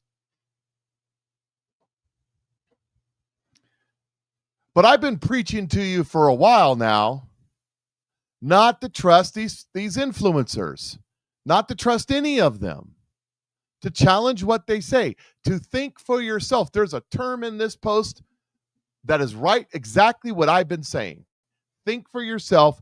and make sure you understand the things you're talking about. If you believe med beds are coming and Donald Trump's going to give us all a med bed to put in our basement that will heal us and make us live forever, if that's what you believe, then believe it. But if you can't tell me what a med bed is and how it works and how it heals your body without some sort of post from some sort of social media influencer or TikTok video, if you can't explain it to me technically, if you can't tell me, for example, an aircraft, the way that an aircraft flies is that it doesn't ride on the wind, it's sucked up. Did you know that? The aircraft is sucked up into the sky because a wing goes flat on the bottom and is curved on the top. That curve on the top causes the airflow to go faster over the top than it is over the bottom, creating low pressure, which causes lift, which lifts the airplane up.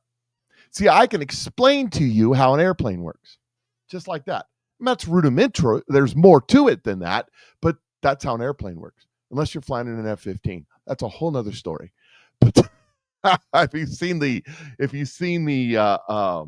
fat electricians talk about the F-15, that's a whole nother story. Anyways, that's explaining it like you understand it. That's not me using some sort of other social media influencer. But let me read this, and I've got to change my glasses because it's small. Let me read this. It's not small. I should have put it on my phone is what I should have done, but I didn't. Okay. It says, expand your thinking. Why are we being attacked? Why are we being attacked by people who claim to be pro-POTUS? Do we have a face? Do we have a name? Do we have platforms whereby to collect followers, selfless, zero vanity? Why are we here? Now, this is Q talking about themselves, but still, my point's still being made here. Why do we ask questions? The choice has always been ours. Use logic. That's something, not emotion, not knee-jerk. Emotion, logic, free information. What draws people here? Expanding exponentially. They claim to be insiders. They claim to have insider contacts. Let me read those two sentences again. They claim to be insiders. They claim to have insider contacts. They do not. Patriots do not reveal classified information. Why do we communicate this way? Think for yourself. Clickbait.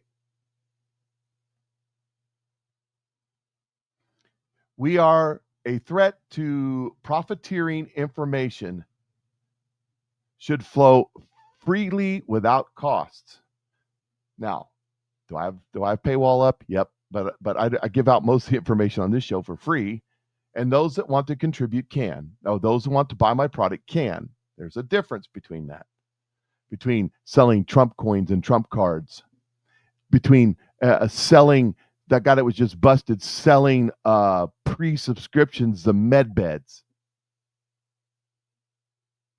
We established a series of proofs for specific reason. Undeniable, unpredictable, coincidence after coincidence, growth due to confirmations, real sources, communications with the people, unrestricted, together, control the information, they, harness followers, profiteering, they, Candace, define media, primary goal of the media, to sell, each selling a different narrative, set of targets. Selling makes money. Be careful who you follow to find Patriot. They want you divided. They want you divided. Attacks will only get worse. And then there's one more. They attempted to infiltrate, repackage, rebrand as their own. That's what I thought. They did it with the Tea Party. They did it with the Christian Coalition. They did it with in the 90s with Newt Gingrich's thing. That's what they do. Destroy. By the way, let me just stop right there and mention something. When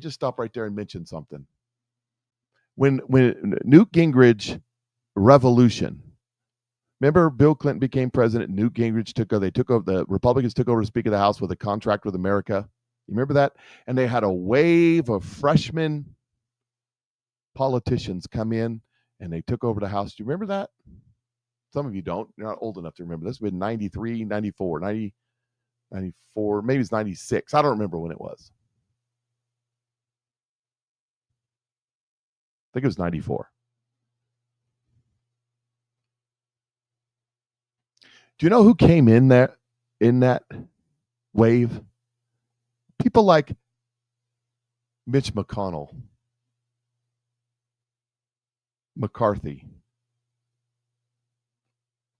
Ryan. Those were the people that came in that wave. Just think about that for a minute. Let's continue.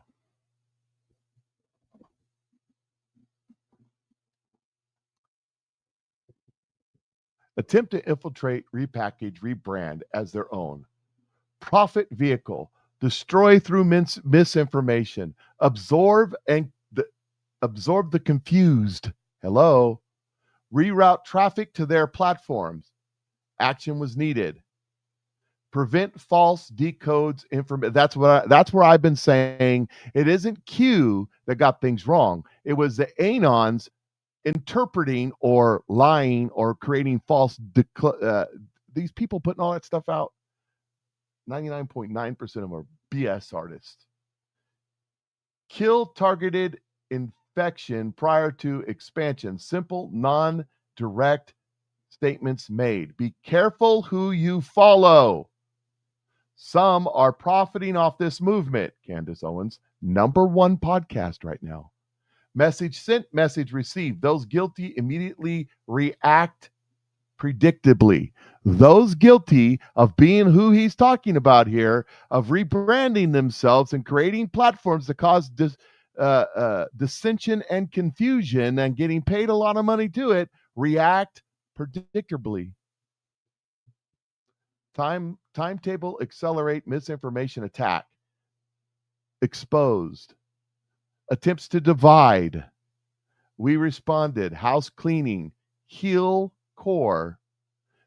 Important to clean prior to next events. The choice has always been yours. The choice will always be yours. This is not a game. This is not a popularity contest. This is life, freedom, together, we the people. Where we go one, we go all. Time to move on. Dark to light. Attacks will only get worse. Truth is freedom. Truth is logic. Stay the course. Now, what does Q mean by that? I don't know. He puts a bunch of stuff out there to confuse the enemy. Bunch of stuff that Q put out, I think, was just entirely BS with the purpose of making all them folks, like the ones that are reacting to Donald Trump right now. Oh my God, he says he wants to kill us. Those folks to react the way they react. And I think Candace Owens is exactly what Q's talking about, along with the others.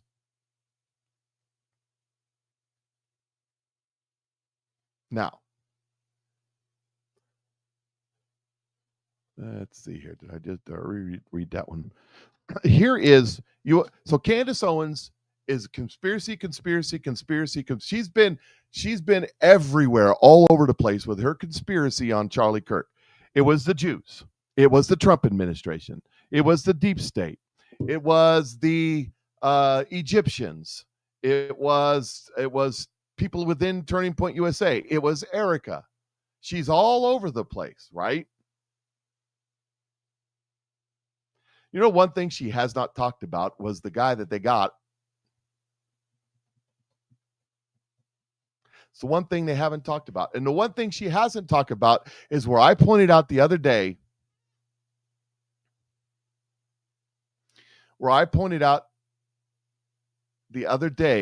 that when I was playing the videos of Charlie Kirk's security guy, and he was talking about one event in the process of setting all this up at the college at UVU, and I said, that's the real conspiracy right there. That's where Candace Owens needs to dig in and find, because that will lead you to the truth. Gateway Pundit reporting. This is the real conspiracy. Bombshell. Charlie Kirk's head of security releases text message showing UVU police chief promised, "I got you covered," regarding the rooftop vulnerabilities. There's the text messages right there. The exchange took place in the days leading up to Kirk's September 10th speaking event at UVU, where Turning Point USA founder was fatally shot by a gunman who said to have fired from a rooftop position. And I'm not going to play those are the videos. I played them the other day. They're on my Telegram page. You can go find them. Speaking to Chief Long, Harpel informed him that he was told students had access to rooftops and walkways directly above the area where Kirk would be speaking.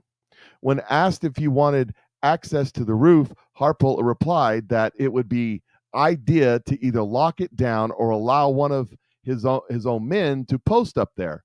Chief Long responded, "I've got you covered." Right there. Harpel thanked him, but did not follow up or ask him what that meant. Neither of the men involved in the conversation clarified who would be covering the roof, whether private security or law enforcement. Harpel indicates that he believed this meant law enforcement would be covering the rooftops.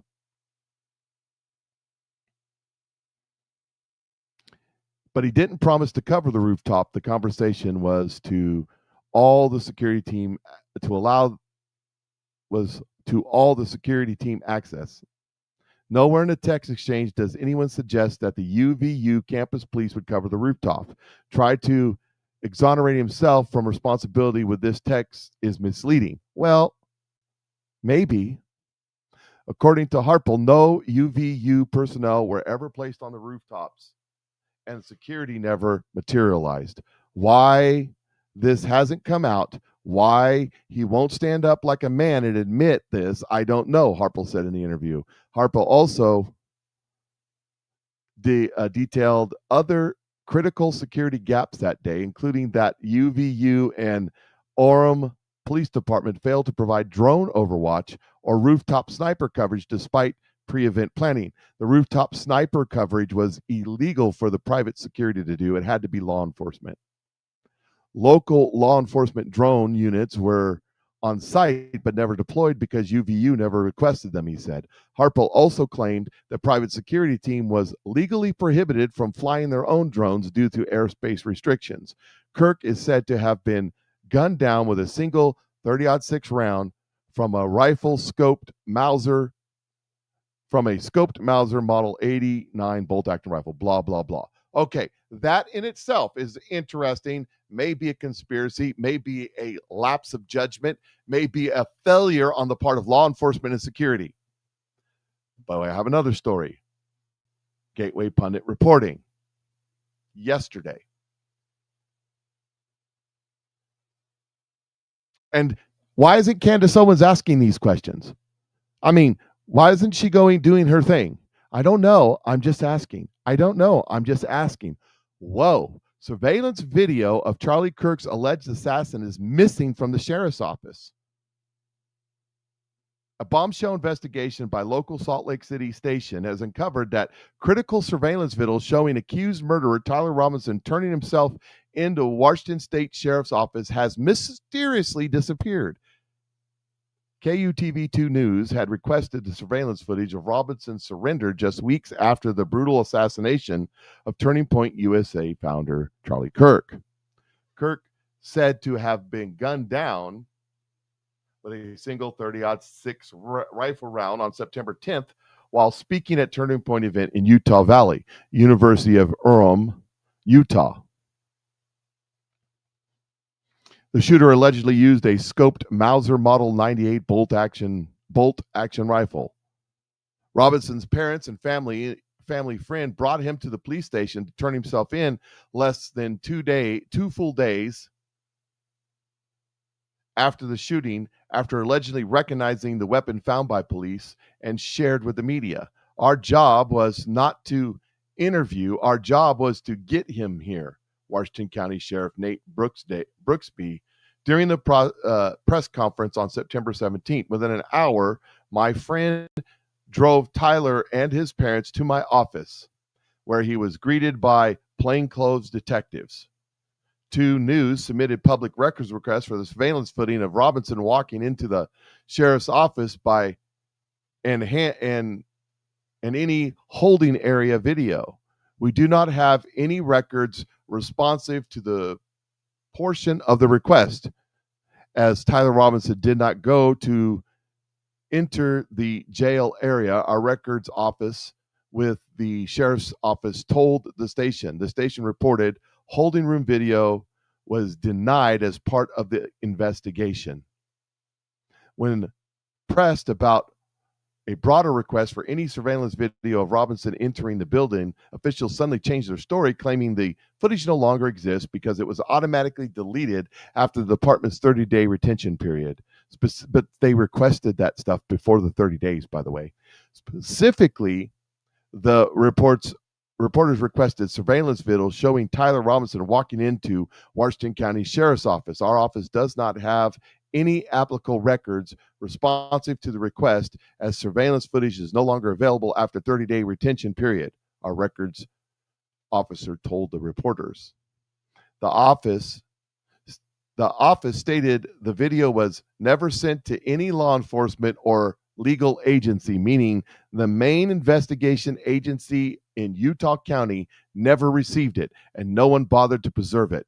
Veteran Utah criminal defense attorney Rudy Bayusta, who has handled capital cases for 26 years, told 2 News the disappearance of the video is deeply troubling.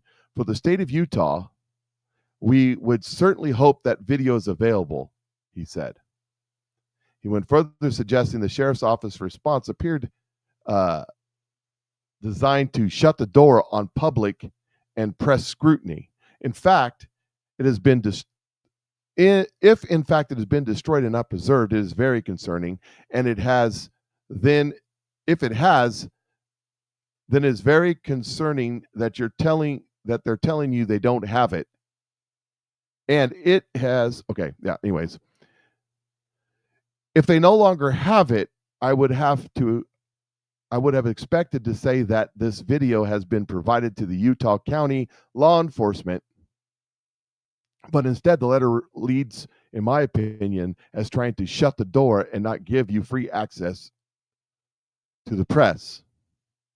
The destruction or disappearance of surrendered footage in a high-profile political assassination case inevitably raises questions about the chain of custody, integrity, and whether the evidence is being poorly preserved or conveniently allowed to vanish.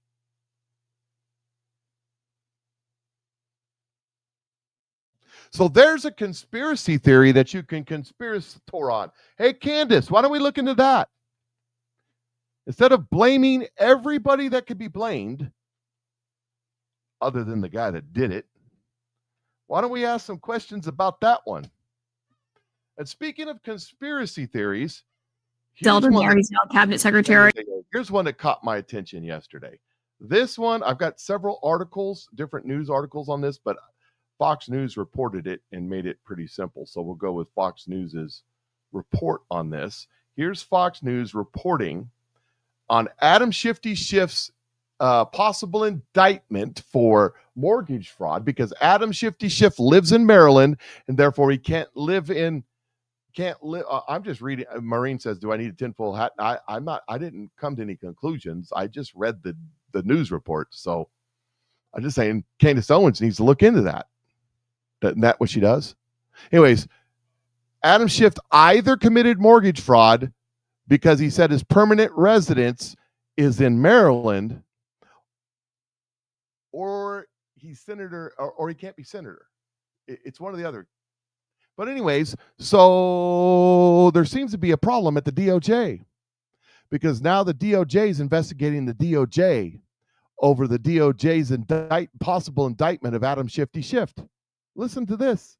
is here to explain it all to us. Good evening, David. Brett, good evening to you. Multiple sources familiar tell Fox News the DOJ is investigating the investigation itself into mortgage fraud allegations surrounding California Senator Adam Schiff. We're told federal investigators are honing in on some of the people behind the probe and the methods used. Fox has confirmed investigators with the U.S. Attorney's Office in Maryland in Greenbelt today met with a woman who submitted a tip earlier this year regarding Schiff. Her name is Christine Bish. She tells Fox News she received a subpoena to testify before a Maryland grand jury. She flew to Maryland from California, but did not meet with the grand jury. Instead, she met with investigators today and says she will meet with the grand jury in the future. Bish is a Republican congressional candidate in California, and she tells Fox News she came prepared to discuss her allegations against Schiff, but instead was peppered with questions about the investigation itself, including some of those behind the probe. It makes me think that the investigators are investigating the investigators. They didn't want to talk about the Adam Schiff case. And then towards the end of the interview, they made a point of telling me that the only one being investigated was Adam Schiff. But that's not what the questions were. At screen left is Ed Martin, who has a wide range of responsibilities at the DOJ. He's looking into mortgage fraud allegations surrounding high-profile Democrats. On the right, Bill Pulte, another ally of the president, who's the head of the Federal Housing Finance Agency and made some of the referrals to DOJ. Now, New York Attorney General Letitia James is facing mortgage fraud-related charges. Senator Schiff and Congressman Eric Swalwell, there on the right, have not been charged with any crime. Former Director James Comey, he's been charged with lying to Congress in a separate matter.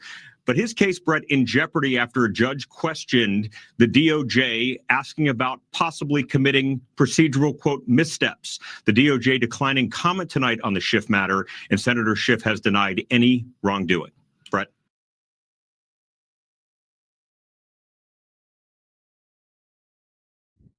So the DOJ is investigating the DOJ over the investigation of Adam Schiff. That's just weird. Something's going on there. Well, there's smoke, there's fire. There's something going on there. Tarred and Feather says a conviction of mortgage fraud is a waste of time and money. You missed the point completely. You missed the point completely. It's not about mortgage fraud. It's about whether Adam Schiff is constitutionally eligible to be a senator from California. That's what this is about. That's the question. Because he's going to have to prove where he lives. You know that when you're applying for government things, when you're trying to establish your residence, where your kids go to school is a big deal in that. Your electric bill, your gas bill, all that stuff's a big deal in that. The reason it's a big deal is because the mass majority of elected officials in Washington, D.C. are doing the exact same thing. Charges have been leveled. No one's been indicted yet, but there is a grand jury impaneled over Fang Fang's boyfriend, Eric Swalwell, doing the same exact thing. And let me tell you something. Why is the DOJ low? Why is the DOJ investigating the DOJ? Because the deep state part of the DOJ is trying to muddle up the water, because they know that many of their members of their deep state coup are in the same jeopardy. They know it. They know it, including Eric Swalwell. Eric Swalwell, by the way, did you all see this? He's seeking higher office. That's right, ladies and gentlemen. Speculation swirls around Swalwell's possible governor announcement on Kimmel. Eric Swalwell is expected to announce Thursday night, and I don't know if he did last night or not, that he's jumping into the crowded California governor's race during his scheduled appearance on ABC Jimmy Kimmel Live, where there are heavy speculation that he says he'll be leaving the House of Representatives to run for governor. Huh. Well, that would get him out of his problem now, wouldn't he?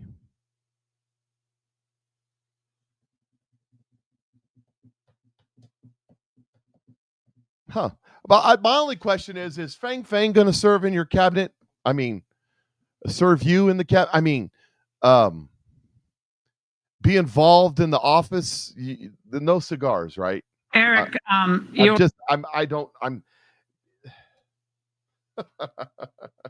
That's what I want to know. Is Fang Fang going to be involved? That's all I want to know.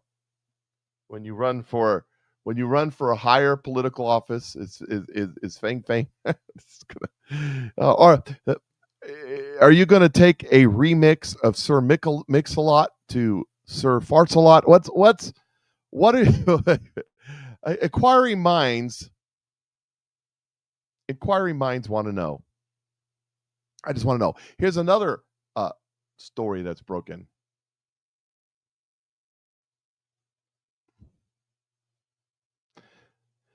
Tina Peters was thrown into solitary confinement in her prison the day after she filed a complaint about a teacher who was verbally abusive.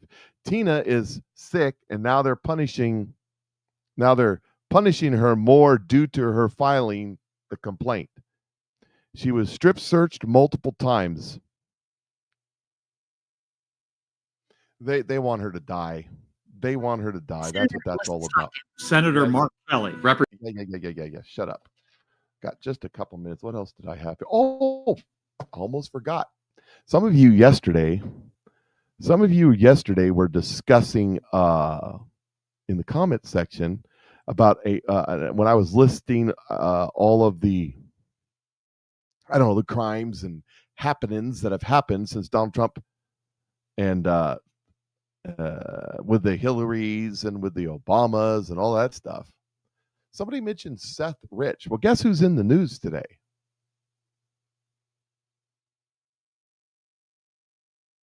Attorney Cleaver calls out FBI, demands Jim Comey and Andrew McCabe turn over any and all efforts to hide records on Seth Rich. Now, this is from today. I don't know why they're going after them. But anyways, Attorney Ty Cleaver fired off a blistering letter to Attorney General Pam Bondi and FBI Director Kash Patel back in April, accusing the FBI of flagrantly concealing critical records about the late DNC staffer Seth Rich and the now discredited Russia collusion narrative. Seth Rich was murdered in the summer of 2016 before the release of the Hillary Clinton emails. His death has never been explained. WikiLeaks founder Julian Assange suggested it was Rich who provided the Hillary DNC emails to his organization and not Russia. In February 2024, Cleaver demanded that the FBI hand over the Seth Rich documents that they continue to conceal from the public. The FBI refused. The FBI refusal follows a pattern of obfuscation. For years, the agency denied even possessing Seth Rich's laptop until Cleaver's legal efforts forced the FBI to admit that they had it all along. Yet the agency still refuses to disclose any metadata from Seth Rich's electronic devices. Even more damning, Cleaver has already uncovered proof that the FBI improperly withheld pages from the CrowdStrike report related to the alleged 2016 DNC hack, an event that conveniently became a political weapon against President Donald Trump. In April, Attorney Ty Cleaver filed a motion in federal court to hold the FBI in contempt for what he calls deliberate and willful defiance of a court order mandating that the release of key information related to the murdered DNC staffer Seth Rich. The letter obtained by the Gateway Pundit implicated former DOJ intelligence officials in what Cleaver describes as a systematic cover-up designed to protect the Obama-era deep state operatives and their media allies. Cleaver, Representative Plaintiff Brian Huddleston, in a Freedom of Information Act lawsuit against the FBI, Huddleston versus Federal Bureau of Investigation, claims the agency is withholding documents that could unravel the official narrative surrounding Rich's 2016 murder and the so-called Russia hacking of the DNC emails. The attorney argues that the FBI refusal to release records, including those from Rich's laptop, is not only a violation of FOIA, but also an attempt to shield evidence that could exonerate Russia and point to an inside job at the DNC. Earlier this week, Ty and Cleaver sent a scathing letter to James Gilliam, the attorney representing the FBI, in the Seth Rich FOIA case. Cleaver added information on how former Director FBI James Comey would deliberately misspell names, IG, for Hillary Clinton, Uma Aberdeen, and Anthony Weiner, so that his emails would not be discovered during keyword searches. James Comey was using a private email account under a fake name in order to hide his communications, and the recipient of Comey's email was using a non-FBI account, even though he was an FBI special employee. That's the same thing that John Bolton was doing. James, I've attached an email that was produced by the government in the criminal case against former FBI Director James Comey, and I believe it is relevance to the Huddleston case. As many observers have pointed out, Comey appears to have deliberately misspelled names so that his email would not be discovered during keyword searches. More importantly, Comey was using a private email account under a fake name in order to hide his communications, and the recipient of Comey's emails was using a non-FBI account, even though he was an FBI special employee. That's proof of deliberate intent to circumvent the Freedom of Information Act, among other laws. Comey was the FBI director at the time of Seth Rich's matter arose, and the indictment accuses Comey of corruptly endeavoring to influence, obstruct, and impede the Senate committee oversight investigation into the FBI's handling of the 2016 Russia election interference probe and related matters. We know there's a connection between Seth Rich and the Russian election interference probe because the FBI is presently citing the Netco indictments as basis for withholding Seth Rich records.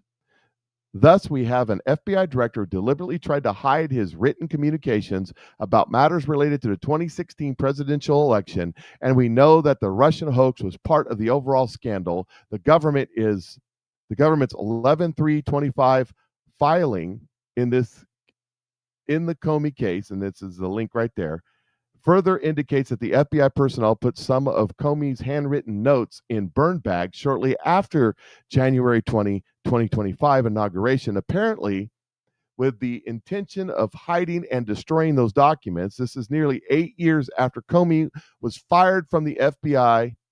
His deep state allies inside the FBI are still trying to hide, destroy documents about the 2016 presidential election. Even if there were no connections among Seth Rich, the Russian hoax, and the 2016 election, the behavior of Comey and his cronies would demonstrate a culture of bad faith.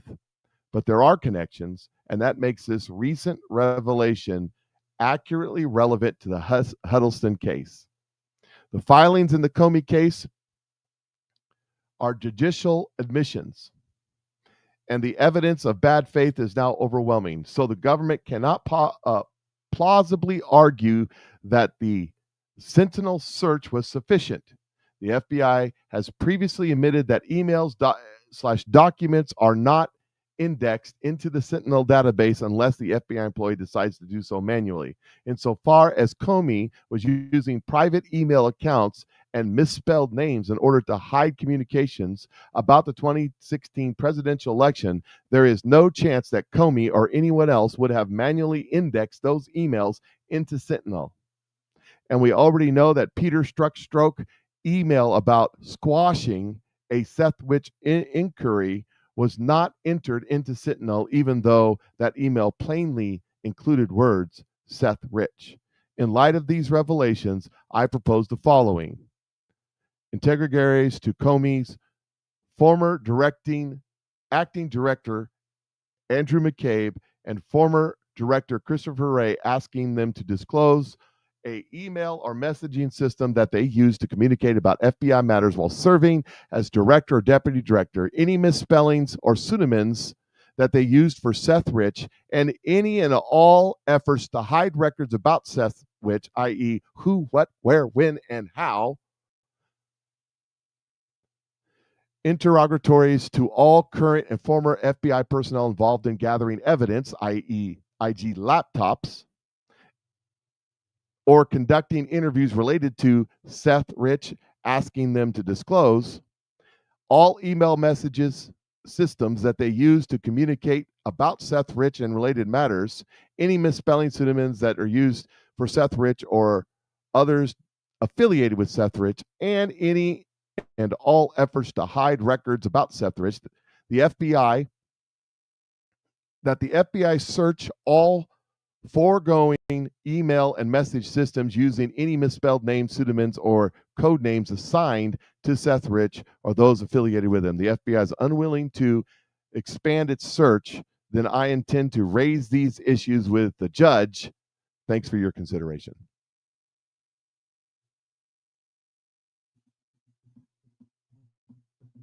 And there's another laptop in play. Isn't that special? So while you guys were talking about the other day, this is bubbling back up. What will come of this? I don't know. But in my opinion, Seth Rich is the one that hacked the DNC, took the emails, and gave them to WikiLeaks, and they killed him for it. That's my opinion. I have no proof of that other than speculation. But he's the originator of all this. That's the reason they kept Julian Assange locked up all them years. Remember that? I wouldn't be surprised if he comes back around too. Was he down in Australia? He's someplace right now hiding out. If that all just comes back around, all this starts, it's all tied together. It's all part of the same thing.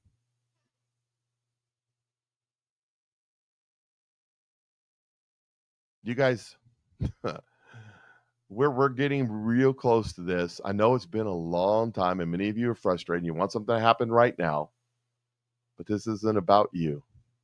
It isn't really even about the big players, Hillary and Obama and George Soros and Klaus Schwab and Yuval Noah Harari and all the rest.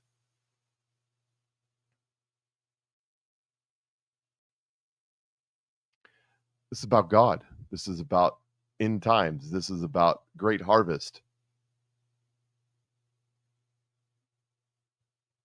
This will be. We're in that season. Hey, it's Friday, ladies and gentlemen. You know what that means? Besides that, I'm broadcasting on all the channels. It means that it's the weekend. It means that you should probably go out, take some time with your family, relax, take a deep breath, let it out, and know that all is good and all is well, and God is in control. Even if the Chiefs lose again, I'm just messing. You guys have a great day. Patriot Mike is out.